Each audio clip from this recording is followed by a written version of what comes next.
আসসালামু আলাইকুম ভিউয়ার্স, আপনাদের বলেছিলাম যে আপনাদের তার পরান দেখাবো। আজকে চলে আসলাম তার পরানের ভিডিওটা নিয়ে।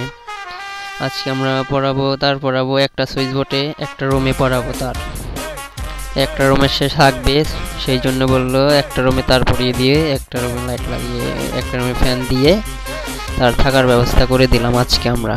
তো তার কথা অনুযায়ী কাজে চলে আসলাম সকাল সকাল। আজকে সব লাইন টেনে নিয়ে এখন সুইচ বোর্ডের লাইন নামানো হবে, ডিবি বক্সে নেওয়া হবে। এই যে এখন ডিবি বক্সে মেন লাইনটা টানা হয়েছে, পরবর্তীতে 4RM তার দিয়ে মেন লাইন মিটার থেকে সরাসরি এদিকে আনা হবে, ডিবি বক্স আনা হবে।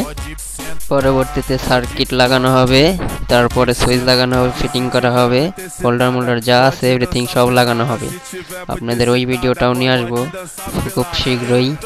এখন সুইচ বোর্ডের তার টানা হয়েছে, এখন গিয়ে ওই পাশের ওয়ালে সুইচ বোর্ডের তারটা নামানো হবে।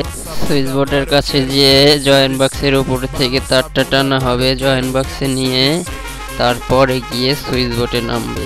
লাইট পয়েন্ট নামিয়ে দিয়ে তারপরে গিয়ে সুইচ বোর্ডে তার নামানো হয়, তারপরে আপনার ফিটিং করা হবে, হোল্ডার লাগানো হবে। সব শেষে গিয়ে আপনাদের ভিডিও আর একটা দেব ইনশাআল্লাহ। এক রুমে যেভাবে যে তার দিয়ে তার পরানো হয়, বাকি রুমে সেইভাবেই একইভাবে তার পরানো হয়।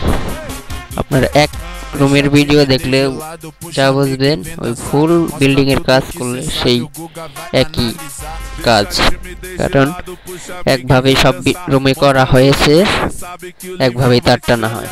মেন লাইনে ডিবি থেকে মেন লাইন নেওয়া হয়, সুইচ বোর্ড তৈরি, আর পয়েন্ট যা আছে টেনে জয়েন্ট বক্স আনা হয়, সব নিয়ে এই জয়েন্ট বক্সে এসে তারপরে গিয়ে সুইচ বোর্ডে নামে। আশা করি আপনাদের ভিডিওটি ভালো লেগেছে। ভালো লাগলে শেয়ার করবেন, লাইক করবেন, ফলো করবেন। খুদা হাফেজ।